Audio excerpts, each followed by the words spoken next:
दिन संख्या 235 प्रथम तिमोथी 1 पर्व 1 पद ठारू 6 पर्व तार शेष पद पर्यंत। प्रथम तिमोथी 1 पर्व। पाउल आम्भमानंक त्राणकर्ता ईश्वर और भरोसा भूमि ख्रीष्ट जीशुंक आज्ञा अनुसार ख्रीष्ट जीशुंक जड़े प्रेरित धर्म विश्वास रे अपना यथार्थ पुत्र तिमोथींक निकट को पत्र लिखुअछि। पिता ईश्वर ओ आम्भमानंक प्रभु ख्रीष्ट जीशुंक ठारू अनुग्रह दया और शांति तुम्भ प्रति हेउ। मु माकिदोनिया को जिबा समय रे तुम्भ को जे प्रकार अनुरोध करिथिली सही परी तुम्भे एफिसरे रही केतेक लोक जेपरी भिन्न शिक्षा न दियंती कि कल्पित गल्प और अशेष वंशावली रे मनोयोग न करती एथि निमंते सेमानकु आज्ञा दियो। सही सबू तो विश्वास संबंधी ईश्वरक विधानर उपकारी न होई बरं जुक्ति तर्क सृष्टि करे, किंतु शुद्ध हृदय शुचि विवेक और निष्कपट विश्वासरु जात जो प्रेम ताहा धर्म शिक्षार उद्देश्य अटे। केही केही ए समस्त विषय प्रति लक्ष्य न करी असार कथारे आसक्त होई पथभ्रष्ट होई अछंती। सेमाने व्यवस्थार अध्यापक हेबाकू इच्छा करती, मात्र जहा कहती कि केउ विषय रे दृढ़ शिक्षा दियंती ताहा निजे बुझंती नाही। किंतु व्यवस्था धार्मिक लोक निमंते स्थापित न होई स्वेच्छाचारी और अबाध्य अधार्मिक और पापी अशुचि और धर्मद्वेषी पितृहंता और मातृहंता नरहंता व्यभिचारी पुंमैथुनकारी मनुष्य चोर मिथ्यावादी और मिथ्या शपथकारी मानक निमंते पुणी हितजनक शिक्षार विपरीत रे जेकोसी विषय थाए ताहा निमंते जे स्थापित होइअछि एहा जानी जदि केही विहित मते व्यवस्था व्यवहार करे तेबे ताहा जे उत्तम एहा आम्भे माने जानू। एहा तो मो निकटरे समर्पित परम धन्य ईश्वरंक गौरवमय सुसमाचारर शिक्षा अनुजाई अटे। आम्भमानंकर जेउ प्रभु ख्रीष्ट जीशु मते सक्षम करिअछंती ताहांकु मु धन्यवाद देउअछि जे से मते विश्वस्त ज्ञान करी सेवक पदरे नियुक्त करिअछंती। यद्यपि मु पूर्वे निंदक ताड़नाकारी और अत्याचारी थिली, किंतु मु अविश्वास हेतु अज्ञानपणरे ताहा करिथिली बोली दया प्राप्त हेली। आउ आम्भमानंक प्रभुंक अनुग्रह ख्रीष्ट जीशुंक सहभागितारे विश्वास और प्रेम सहकारे मो प्रति अति प्रचुर हेला। पापी मानंकु परित्राण करिबा निमंते ख्रीष्ट जीशु जे जगतरे अवतीर्ण हेले एही वाक्य विश्वास और सर्वतो भावे ग्रहणयोग्य सही पापी मानंक मध्यरे मु प्रधान। तथापि जो माने भविष्यत काल रे अनंत जीवन पाइबा निमंते यीशु ख्रीष्टंक ठारे विश्वास करिवे सेमानंक निकटरे दृष्टांत स्वरूप हेबा पाई प्रधान पापी जे मो ठारे से जेपरी अपना पूर्ण सहिष्णुता प्रकाश करती एथि निमंते मु दया प्राप्त हेली। अक्षय अदृश्य अद्वितीय ईश्वर जे अनंतकालीन राजा ताहांक संभ्रम और गौरव जुगे जुगे हेउ। आमेन। हे वत्स तिमोथी, तुम्भ विषय रे पूर्वरे उक्त समस्त भाववाणी अनुसारे मु तुम्भकु एही आज्ञा देउअछि जेपरि तुम्भे सही समस्त भाववाणी साहाय्य रे उत्तम युद्ध करिपार। विश्वास और शुचि विवेक धरि रख। ताहा परित्याग करिबारु केतेकंकर विश्वास रूप जहाज भग्न होइअछि। सेमानंक मध्यरु ह्युमनाय और अलेक्जेंडर अन्यतम। एमाने जेपरि शासन प्राप्त होई ईश्वर निंदा न करती एथि निमंते मु एमानंकु शैतान हस्तरे समर्पण कली। प्रथम तिमोथी 2 पर्व। आम्भे माने जेपरि सर्वतो भावे ईश्वर परायणता और भद्रता सह शांति और निर्विघ्नतारे जीवन यापन करिपारु एथि निमंते सर्वसाधारण लोकंको पाई राजा और शासनकर्ता समस्तंको पाई निवेदन प्रार्थना विनती और धन्यवाद उत्सर्ग करने निमंते ମୁଁ ସର୍ବପ୍ରଥମେ ଅନୁରୋଧ କରୁଅଛି। ଏହା ଆମ୍ଭମାନଙ୍କ ତ୍ରାଣକର୍ତ୍ତା ଈଶ୍ୱରଙ୍କ ଦୃଷ୍ଟିରେ ଉତ୍ତମ ଓ ସୁଗ୍ରାହ୍ୟ ଅଟେ। ସମସ୍ତେ ଯେପରି ପରିତ୍ରାଣ ଓ ସତ୍ୟ ସମ୍ବନ୍ଧରେ ଜ୍ଞାନ ପ୍ରାପ୍ତ ହୁଅନ୍ତି, ଏହା ସେ ଇଚ୍ଛା କରନ୍ତି। କାରଣ ଏକମାତ୍ର ଈଶ୍ୱର ଅଛନ୍ତି, ଆଉ ଈଶ୍ୱର ଓ ମନୁଷ୍ୟମାନଙ୍କ ମଧ୍ୟରେ ଏକମାତ୍ର ମଧ୍ୟସ୍ଥ ଅଛନ୍ତି, ସେ ଖ୍ରୀଷ୍ଟ ଯୀଶୁ ଜଣେ ମନୁଷ୍ୟ। ସେ ସମସ୍ତଙ୍କ ମୁକ୍ତିର ମୂଲ୍ୟ ସ୍ୱରୂପେ ଆପଣାକୁ ଦାନ କରି ଯଥା ସମୟରେ ସେଥିର ସାକ୍ଷ୍ୟ ଦେଇଅଛନ୍ତି। ସେଥିସକାଶେ ମୁଁ ଜଣେ ପ୍ରଚାରକ, ପ୍ରେରିତ, ପୁଣି ବିଶ୍ୱାସ ଓ ସତ୍ୟ ସମ୍ବନ୍ଧରେ ବିଜାତିମାନଙ୍କର ଜଣେ ଶିକ୍ଷକ ସ୍ୱରୂପେ ନିଯୁକ୍ତ ହେଲି। ମୁଁ ସତ୍ୟ କହୁଅଛି, ମିଥ୍ୟା କହୁନାହିଁ। ଏଣୁ ମୋହର ଇଚ୍ଛା, ପୁରୁଷମାନେ ସୂଚି ହସ୍ତ ଉତ୍ତୋଳନ କରି କ୍ରୋଧ ଓ ବିତର୍କ ବିନା ସର୍ବତ୍ର ପ୍ରାର୍ଥନା କରନ୍ତୁ। ସେହି ପ୍ରକାରେ ମଧ୍ୟ ସ୍ତ୍ରୀମାନେ କେଶବିନ୍ୟାସ ଏବଂ ସୁବର୍ଣ୍ଣ କି ମୁକ୍ତା କି ମୂଲ୍ୟବାନ ବସ୍ତ୍ରରେ ଆପଣା ଆପଣାକୁ ଭୂଷିତା ନ କରି ଲଜ୍ଜା ଓ ସୁବୁଦ୍ଧି ସହକାରେ ପରିପାଟି ପରିଚ୍ଛଦ ପିନ୍ଧି ଧର୍ମପରାୟଣା ସ୍ତ୍ରୀମାନଙ୍କ ଉପଯୋଗୀ ସତ୍କର୍ମ ରୂପ ଭୂଷଣରେ ଆପଣା ଆପଣାକୁ ଭୂଷିତା କରନ୍ତୁ। ସ୍ତ୍ରୀ ପୂର୍ଣ୍ଣ ବଶ୍ୟତା ସ୍ୱୀକାର କରି ମୌନ ଭାବରେ ଶିକ୍ଷା ଗ୍ରହଣ କରୁ। ମୁଁ ସ୍ତ୍ରୀକୁ ଶିକ୍ଷା ଦେବା ପାଇଁ ଅବା ପୁରୁଷ ଉପରେ କର୍ତ୍ତାପଣ କରିବା ପାଇଁ ଅନୁମତି ଦେଉନାହିଁ, ମାତ୍ର ସେ ମୌନ ରହୁ। କାରଣ ପ୍ରଥମେ ଆଦମ ସୃଷ୍ଟି ହେଲେ, ତାହାପରେ ହବା। ଆଉ ଆଦମ ପ୍ରବଞ୍ଚିତ ହୋଇନଥିଲେ, ମାତ୍ର ନାରୀ ପ୍ରବଞ୍ଚିତ ହୋଇ ଆଜ୍ଞା ଲଙ୍ଘନ ଦୋଷରେ ଦୋଷୀ ହେଲେ। କିନ୍ତୁ ସେମାନେ ସୁବୁଦ୍ଧି ସହ ବିଶ୍ୱାସ, ପ୍ରେମ ଓ ପବିତ୍ରତାରେ ସ୍ଥିର ରହିଲେ ସେ ସନ୍ତାନ ପ୍ରସବ କରିବା ଦ୍ୱାରା ପରିତ୍ରାଣ ପାଇବ। ପ୍ରଥମ ତିମୋଥୀ 3 ପର୍ବ। ଏହି କଥା ସତ୍ୟ, କେହି ଯଦି ଅଧ୍ୟକ୍ଷ ପଦ ପାଇବାକୁ ଆକାଂକ୍ଷା କରନ୍ତି, ତେବେ ସେ ଉତ୍ତମ କାର୍ଯ୍ୟ ବାଞ୍ଛା କରନ୍ତି। ଅତଏବ ଅଧ୍ୟକ୍ଷଙ୍କର ଅନିନ୍ଦନୀୟ ହେବା ଆବଶ୍ୟକ। ସେ ଅବଶ୍ୟ ଏକ ସ୍ତ୍ରୀର ସ୍ୱାମୀ, ମିତଭୋଗୀ, ସୁବୁଦ୍ଧି, ସଦାଚାରୀ, ଆତିଥ୍ୟ ପ୍ରିୟ ଓ ଶିକ୍ଷାଦାନରେ ନିପୁଣ ହେବେ। ମଦ୍ୟପାୟୀ କି ବିବାଦ ପ୍ରିୟ ନ ହୋଇ ବରଂ ମୃଦୁଶୀଳ, ନିର୍ବିରୋଧ ଓ ନିର୍ଲୋଭ ହେବେ। ନିଜ ପରିବାରକୁ ଉତ୍ତମ ରୂପେ ଶାସନ କରିବେ। ଗାମ୍ଭୀର୍ଯ୍ୟ ସହକାରେ ଆପଣା ସନ୍ତାନମାନଙ୍କୁ ବଶୀଭୂତ କରି ରଖିବେ। କେହି ଯେବେ ଆପଣା ପରିବାରକୁ ଶାସନ କରିବାକୁ ଜାଣେ ନାହିଁ, ତେବେ ସେ କିପରି ଈଶ୍ୱରଙ୍କ ମଣ୍ଡଳୀର ତତ୍ତ୍ୱ ନେବ? ସେ ନୂତନ ଶିଷ୍ୟ ହୋଇନଥିବେ, କାଳେ ଅସାରଗର୍ବି ହୋଇ ଶୟତାନ ସଦୃଶ ଦଣ୍ଡଗ୍ରସ୍ତ ହେବେ। ତାହାଙ୍କର ମଧ୍ୟ ବାହାର ଲୋକଙ୍କଠାରୁ ସୁଖ୍ୟାତି ପ୍ରାପ୍ତ ହେବା ଆବଶ୍ୟକ, କାଳେ ସେ ନିନ୍ଦା ପାଇ ଶୟତାନର ଫାନ୍ଦରେ ପଡ଼ିବେ। ସେହି ପ୍ରକାରେ ସେବକମାନଙ୍କର ଶୁଦ୍ଧ ବିବେକରେ ବିଶ୍ୱାସର ନିଗୁଡ଼ ତତ୍ତ୍ୱ ଅବଲମ୍ବନ କରି ଗମ୍ଭୀର ଛଳନା ବାକ୍ୟ ରହିତ, ମଦ୍ୟପାନରେ ଅନାସକ୍ତ ଓ କୁଶ୍ଚିତ ଧନଲୋଭରେ ନିର୍ଲୋଭ ହେବା ଆବଶ୍ୟକ। ସେମାନେ ମଧ୍ୟ ପ୍ରଥମେ ପରୀକ୍ଷିତ ହେଉନ୍ତୁ, ପୁଣି ନିର୍ଦ୍ଦୋଷ ଦେଖାଗଲେ ସେବକ ପଦରେ ନିଯୁକ୍ତ ହେଉନ୍ତୁ। ସେହି ପ୍ରକାରେ ସ୍ତ୍ରୀମାନଙ୍କର ମଧ୍ୟ ପରନିନ୍ଦାକାରିଣୀ ନ ହୋଇ ଗମ୍ଭୀରା, ମିତାଚାରିଣୀ ଓ ସମସ୍ତ ବିଷୟରେ ବିଶ୍ୱସ୍ତା ହେବା ଆବଶ୍ୟକ। ସେବକମାନେ ଏକ ଏକ ସ୍ତ୍ରୀର ସ୍ୱାମୀ ହେଉନ୍ତୁ, ପୁଣି ଆପଣା ଆପଣା ସନ୍ତାନମାନଙ୍କୁ ଓ ପରିବାରକୁ ଉତ୍ତମ ରୂପେ ଶାସନ କରନ୍ତୁ। କାରଣ ଯେଉଁମାନେ ଉତ୍ତମ ରୂପେ ସେବକ କର୍ମ କରିଅଛନ୍ତି, ସେମାନେ ଆପଣା ଆପଣା ନିମନ୍ତେ ସୁଖ୍ୟାତି ଓ ଖ୍ରୀଷ୍ଟ ଯୀଶୁଙ୍କଠାରେ ବିଶ୍ୱାସମୂଳକ ବିପୁଳ ସାହସ ଲାଭ କରିବେ। ମୁଁ ଶୀଘ୍ର ତୁମ ନିକଟକୁ ଯିବି ବୋଲି ଆଶା କରୁଅଛି। ମାତ୍ର ଯେବେ ମୋହର ବିଳମ୍ବ ହୁଏ, ତେବେ ଈଶ୍ୱରଙ୍କ ଗୃହରେ ଅର୍ଥାତ୍ ସତ୍ୟର ସ୍ତମ୍ଭ ଓ ଭିତ୍ତିମୂଳ ସ୍ୱରୂପ ଜୀବିତ ଈଶ୍ୱରଙ୍କ ମଣ୍ଡଳୀରେ କିପରି ଆଚରଣ କରିବାକୁ ହୁଏ, ତାହା ଯେପରି ତୁମ୍ଭେ ଜ୍ଞାତ ହୁଅ, ଏହେତୁ ଏହି ସମସ୍ତ ତୁମ୍ଭ ନିକଟକୁ ଲେଖୁଅଛି। ଈଶ୍ୱର ପରାୟଣତାର ନିଗୁଡ଼ ତତ୍ତ୍ୱ ଯେ ମହତ୍, ଏହା ସମସ୍ତେ ସ୍ୱୀକାର କରନ୍ତି। ତାହା ଏହି, ସେ ଦେହବନ୍ତ ହୋଇ ପ୍ରକାଶିତ ହେଲେ, ଆତ୍ମାରେ ଧାର୍ମିକ ବୋଲି ପ୍ରମାଣିତ ହେଲେ, ଦୂତମାନଙ୍କ ଦ୍ୱାରା ଦେଖାଗଲେ, ଜାତିମାନଙ୍କ ମଧ୍ୟରେ ପ୍ରଚାରିତ ହେଲେ, ଜଗତରେ ବିଶ୍ୱାସ ପାତ୍ର ହେଲେ, ଗୌରବରେ ଗୃହୀତ ହେଲେ।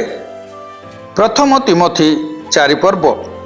ଆତ୍ମା ସ୍ପଷ୍ଟ ରୂପେ କହୁଅଛନ୍ତି, ଉତ୍ତର କାଳରେ କେହି କେହି ଭ୍ରଷ୍ଟ ବିବେକ, ମିଥ୍ୟାବାଦୀ ଲୋକମାନଙ୍କ କପଟପଣରେ ଭ୍ରାନ୍ତିଜନକ ଆତ୍ମାମାନଙ୍କ ପ୍ରତି ଓ ଭୂତମାନଙ୍କ ଶିକ୍ଷା ପ୍ରତି ମନୋଯୋଗ କରି ବିଶ୍ୱାସ ପରିତ୍ୟାଗ କରିବେ।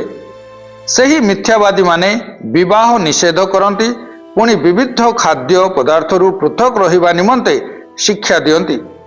ବିଶ୍ୱାସୀ ଓ ସତ୍ୟ ଜାଣିଥିବା ଲୋକମାନଙ୍କ ଦ୍ୱାରା ଧନ୍ୟବାଦ ସହ ଭୋଜନ କରାଯିବା ନିମନ୍ତେ ଈଶ୍ୱର ଏସବୁ ତ ସୃଷ୍ଟି କରିଅଛନ୍ତି। କାରଣ ଈଶ୍ୱରଙ୍କ ସମସ୍ତ ସୃଷ୍ଟ ବସ୍ତୁ ଉତ୍ତମ, ପୁଣି ଧନ୍ୟବାଦ ସହ ଗ୍ରହଣ କଲେ କୌଣସି ବିଷୟ ଅଗ୍ରାହ୍ୟ ନୁହେଁ। ଯେଣୁ ଈଶ୍ୱରଙ୍କ ବାକ୍ୟ ଓ ପ୍ରାର୍ଥନା ଦ୍ୱାରା ତାହା ପବିତ୍ର କରାଯାଏ। ଏହି ସମସ୍ତ ବିଷୟ ତୁମ୍ଭେ ଭାଇମାନଙ୍କୁ ଶିକ୍ଷା ଦେଲେ ଖ୍ରୀଷ୍ଟ ଯୀଶୁଙ୍କର ଜଣେ ଉତ୍ତମ ସେବକ ହେବ। ପୁଣି ତୁମ୍ଭେ ଯେଉଁ ବିଶ୍ୱାସ ଓ ଉତ୍ତମ ଶିକ୍ଷାର ଅନୁଗାମୀ ହୋଇ ଆସିଅଛ, ତତ୍ ସମ୍ବନ୍ଧୀୟ ବାକ୍ୟ ଦ୍ୱାରା ପରିପୁଷ୍ଟ ହେବ। କିନ୍ତୁ ବୃଦ୍ଧା ସ୍ତ୍ରୀମାନଙ୍କର ଅସାର କାହାଣୀ ସବୁ ଅଗ୍ରାହ୍ୟ କର, ଈଶ୍ୱର ପରାୟଣ ଜୀବନଯାପନ କରିବା ନିମନ୍ତେ ଅଭ୍ୟାସ କର। କାରଣ ଶାରୀରିକ ବ୍ୟାୟାମ ଅଳ୍ପ ବିଷୟରେ ଲାଭଜନକ, କିନ୍ତୁ ଈଶ୍ୱର ପରାୟଣତା ଇହକାଳ ଓ ପରକାଳରେ ପ୍ରତିଜ୍ଞାଯୁକ୍ତ ହୋଇ ସମସ୍ତ ବିଷୟରେ ଲାଭଜନକ ଅଟେ। ଏହି ବାକ୍ୟ ବିଶ୍ୱାସ୍ୟ ଓ ସର୍ବୋତ୍ତ ଭାବେ ଗ୍ରହଣଯୋଗ୍ୟ। ଏହି ଉଦ୍ଦେଶ୍ୟରେ ତ ଆମ୍ଭେମାନେ ପରିଶ୍ରମ ଓ ପ୍ରାଣପଣ କରୁଅଛୁ। କାରଣ ଯେଉଁ ଜୀବିତ ଈଶ୍ୱର ସମସ୍ତ ମନୁଷ୍ୟଙ୍କର ବିଶେଷତଃ ବିଶ୍ୱାସୀମାନଙ୍କର ତ୍ରାଣକର୍ତ୍ତା, ତାହାଙ୍କଠାରେ ଆମ୍ଭମାନଙ୍କର ଭରସା ଅଛି। ତୁମ୍ଭେ ଏହି ସମସ୍ତ ବିଷୟ ଆଜ୍ଞା ଦେଇ ଶିକ୍ଷା ଦିଅ। ତୁମ୍ଭର ଯୌବନାବସ୍ଥା ସକାଶେ କେହି ତୁମ୍ଭକୁ ତୁଚ୍ଛ ନ କରୁ, କିନ୍ତୁ ବାକ୍ୟରେ, ଆଚରଣରେ, ପ୍ରେମରେ, ବିଶ୍ୱାସରେ ଓ ପବିତ୍ରତାରେ ବିଶ୍ୱାସୀମାନଙ୍କର ଆଦର୍ଶ ସ୍ୱରୂପ ହୁଅ। ମୁଁ ନ ଯିବା ପର୍ଯ୍ୟନ୍ତ ଶାସ୍ତ୍ର ପାଠ, ଉପଦେଶ ଓ ଶିକ୍ଷାଦାନରେ ମନୋଯୋଗ କର। ଭାବବାଣୀ ଓ ପ୍ରାଚୀନମାନଙ୍କର ହସ୍ତାର୍ପଣ ଦ୍ୱାରା ତୁମ୍ଭକୁ ଯେଉଁ ଅନୁଗ୍ରହ ଦାନ ଦତ୍ତ ହୋଇଅଛି, ତାହା ଅବହେଳା ନ କର। ତୁମ୍ଭର ଉନ୍ନତି ଯେପରି ସମସ୍ତଙ୍କ ନିକଟରେ ପ୍ରକାଶିତ ହୁଏ, ଏଥି ନିମନ୍ତେ ଏହି ସମସ୍ତ ବିଷୟରେ ମନୋଯୋଗୀ ହୁଅ, ସେହି ସବୁରେ ପ୍ରବୃତ୍ତ ଥାଅ। ଆପଣା ବିଷୟରେ ଓ ଆପଣା ଶିକ୍ଷା ବିଷୟରେ ସତର୍କ ହୁଅ। ଏହି ସମସ୍ତ ବିଷୟରେ ଲାଗି ରୁହ, କାରଣ ତାହା କଲେ ତୁମ୍ଭେ ଆପଣା ପରିତ୍ରାଣ ଓ ତୁମ୍ଭର ଶ୍ରୋତାମାନଙ୍କର ପରିତ୍ରାଣ ମଧ୍ୟ ସାଧନ କରିବ। ପ୍ରଥମ ତିମୋଥୀ 5 ପର୍ବ। ତୁମ୍ଭେ ବୃଦ୍ଧ ବ୍ୟକ୍ତିଙ୍କୁ ତିରସ୍କାର କର ନାହିଁ, କିନ୍ତୁ ତାଙ୍କୁ ପିତୃତୁଲ୍ୟ ଜ୍ଞାନ କରି ବିନୟ କର। ଯୁବକମାନଙ୍କୁ ଭ୍ରାତୃତୁଲ୍ୟ, ବୃଦ୍ଧା ସ୍ତ୍ରୀମାନଙ୍କୁ ମାତୃତୁଲ୍ୟ ଓ ଯୁବତୀମାନଙ୍କୁ ପବିତ୍ର ଭାବରେ ଭଗ୍ନୀ ତୁଲ୍ୟ ଜ୍ଞାନ କରି ସେହି ପ୍ରକାର କର। ନିରାଶ୍ରୟ ବିଧବାମାନଙ୍କୁ ସମାଦର କର। କିନ୍ତୁ ଯେବେ କୌଣସି ବିଧବାର ପୁତ୍ରକନ୍ୟା ବା ପୌତ୍ର ପୌତ୍ରୀ ଥାନ୍ତି, ତେବେ ସେମାନେ ପ୍ରଥମରେ ଆପଣା ପରିବାର ପ୍ରତି ଭକ୍ତି ଦେଖାଇବାକୁ ଓ ପିତାମାତାଙ୍କ ପ୍ରତି ପ୍ରତ୍ୟୁପକାର କରିବାକୁ ଶିକ୍ଷା କରନ୍ତୁ, କାରଣ ଏହା ତ ଈଶ୍ୱରଙ୍କ ଦୃଷ୍ଟିରେ ସୁଗ୍ରାହ୍ୟ ଅଟେ। ଯେଉଁ ବିଧବା ନିରାଶ୍ରୟ ଓ ଅସହାୟ, ସେ ଈଶ୍ୱରଙ୍କ ଉପରେ ଭରସା ରଖି ଦିବାରାତ୍ର ନିବେଦନ ଓ ପ୍ରାର୍ଥନାରେ ପ୍ରବୃତ୍ତ ଥାଏ। କିନ୍ତୁ ଯେ ଭୋଗାବିଳାସରେ ଆସକ୍ତ, ସେ ଜୀବିତ ଥିଲେ ହେଁ ମୃତ। ସେମାନେ ଯେପରି ଅନିନ୍ଦନୀୟ ହୁଅନ୍ତି, ଏଥିପାଇଁ ଏହି ସମସ୍ତ ମଧ୍ୟ ସେମାନଙ୍କୁ ଆଜ୍ଞା ଦିଅ। କିନ୍ତୁ ଯଦି କେହି ଆପଣା ଆତ୍ମୀୟ, ବିଶେଷରେ ଆପଣା ପରିବାରର ତତ୍ତ୍ୱ ନ ନିଏ, ସେ ବିଶ୍ୱାସ ମତ ସ୍ୱୀକାର କରିଅଛି, ଆଉ ସେ ଅବିଶ୍ୱାସୀ ଠାରୁ ଅଧମ ଅଟେ।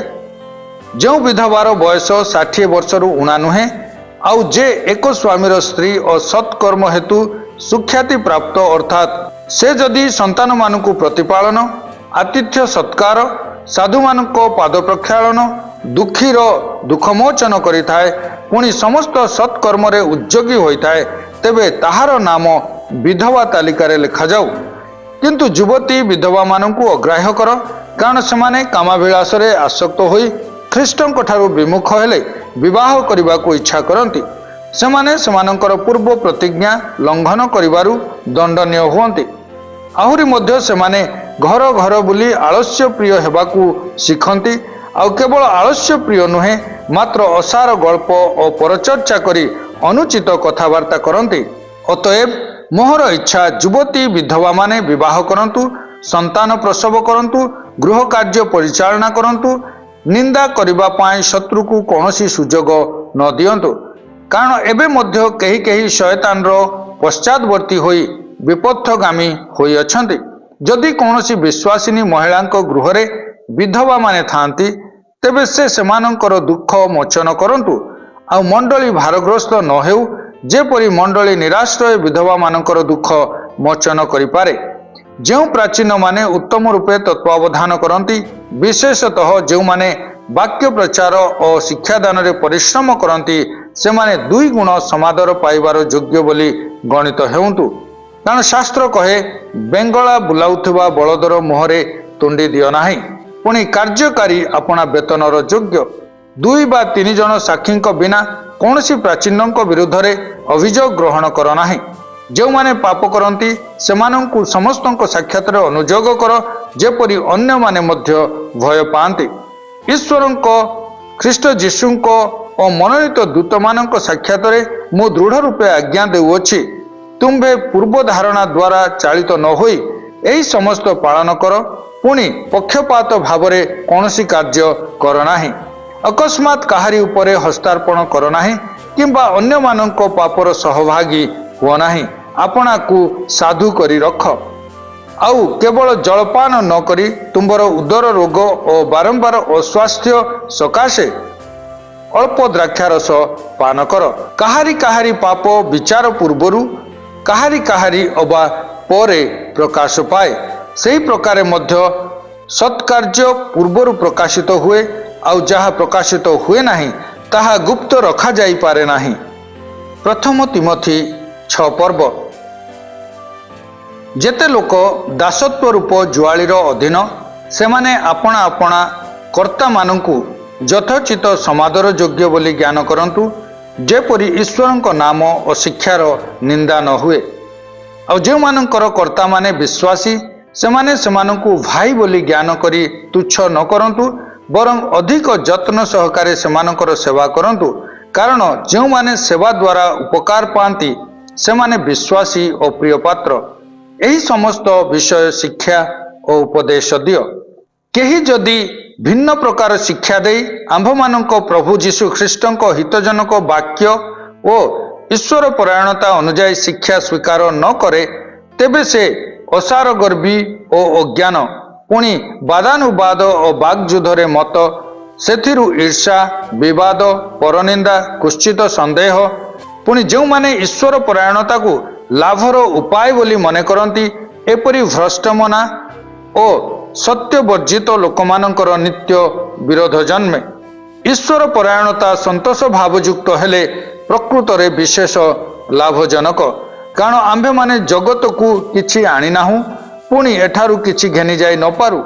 ଏଣୁ ଅନ୍ନ ବସ୍ତ୍ର ଥିଲେ ଆମ୍ଭମାନଙ୍କ ନିମନ୍ତେ ଯଥେଷ୍ଟ।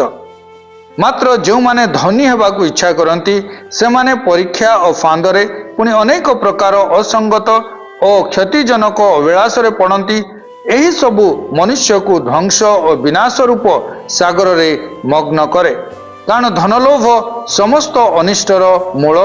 କେହି କେହି ସେଥିରେ ଆସକ୍ତ ହୋଇ ବିଶ୍ୱାସ ତ୍ୟାଗ କରି ପଥଭ୍ରଷ୍ଟ ହୋଇଅଛନ୍ତି, ପୁଣି ବହୁ ଦୁଃଖରେ ଆପଣା ଆପଣା ହୃଦୟ ବିଦୀର୍ଣ୍ଣ କରିଅଛନ୍ତି।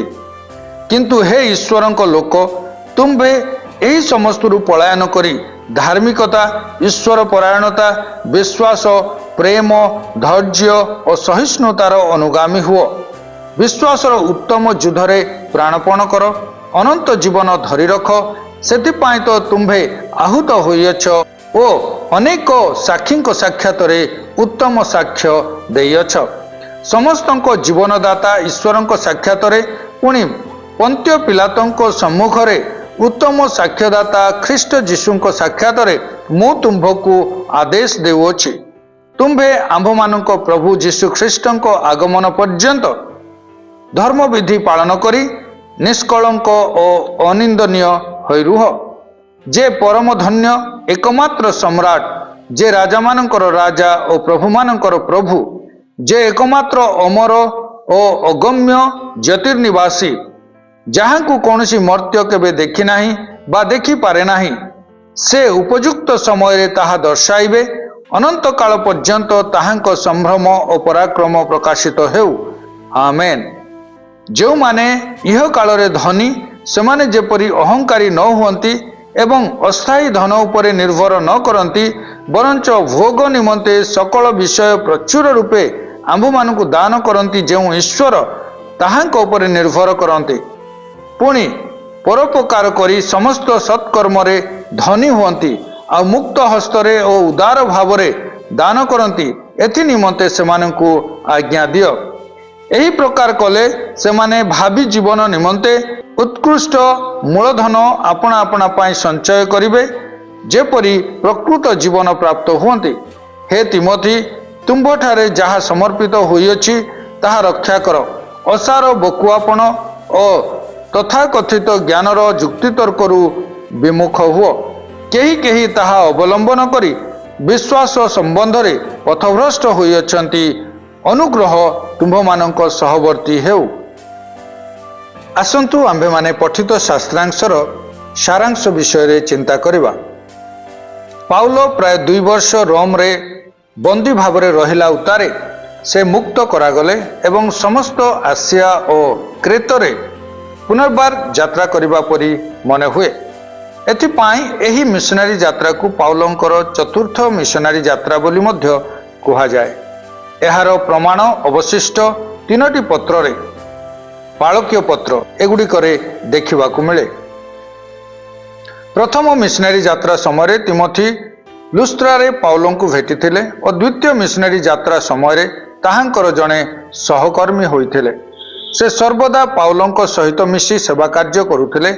ଏପରିକି ପାଉଲ କାରାରୁଦ୍ଧ ହେବା ସମୟରେ ମଧ୍ୟ ସେ ତାଙ୍କ ସହିତ ଥିଲେ ଓ ସେ ମୁକ୍ତ ହେବା ସମୟରେ ମଧ୍ୟ ତାଙ୍କ ସହିତ ଥିଲେ। ପାଉଲ ମୁକ୍ତ ହୋଇ ମାକିଦନିଆକୁ ଗଲେ ଓ ତାଙ୍କର ତୃତୀୟ ମିଶନାରୀ ଯାତ୍ରା ସମୟରେ ସ୍ଥାପନ କରିଥିବା ଏଫେସୀୟ ମଣ୍ଡଳୀକୁ ପରିଦର୍ଶନ କଲେ ଏବଂ ସେଠାରେ ଯାଇ ଜାଣିବାକୁ ପାଇଲେ ଯେ ଭଣ୍ଡ ଶିକ୍ଷକମାନେ ମଧ୍ୟ ମଣ୍ଡଳୀ ମଧ୍ୟକୁ ପଶି ଆସିଅଛନ୍ତି ଓ ଗ୍ନୋଷ୍ଟିକ୍ ମତ ଦ୍ୱାରା ପ୍ରଭାବିତ କଳ୍ପିତ କାହାଣୀ, ଯାହା ଅସରନ୍ତି ବଂଶାବଳୀ ଭଳି ବିଭିନ୍ନ ଈଶ୍ୱର ମତ ଥିଓଲୋଜି ସବୁ ସୃଷ୍ଟି କରିଅଛନ୍ତି।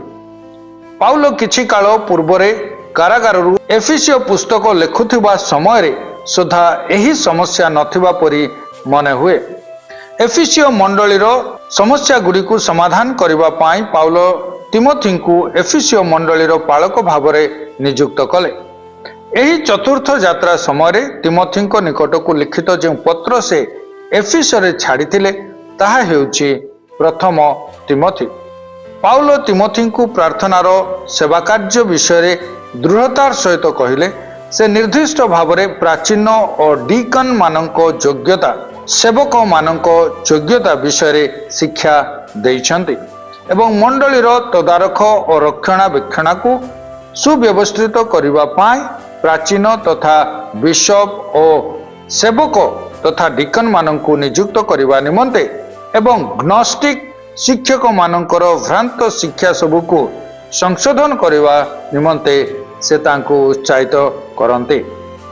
ଏଥିସହିତ ବିଶ୍ୱାସୀମାନଙ୍କ ପ୍ରତି ତାଙ୍କର ମନୋଭାବ ଓ ମଣ୍ଡଳୀ ମଧ୍ୟରେ ଉପୁଜୁଥିବା ବିଭିନ୍ନ ସମସ୍ୟା ବିଷୟରେ ମଧ୍ୟ ପାଉଲ ତିମୋଥିଙ୍କୁ ଅନେକ ପରାମର୍ଶ ଦେଇଛନ୍ତି। ଆଜିର ପଠନରେ ପ୍ରଭୁ ଆମ ପ୍ରତ୍ୟେକଙ୍କୁ ଆଶୀର୍ବାଦ କରନ୍ତୁ।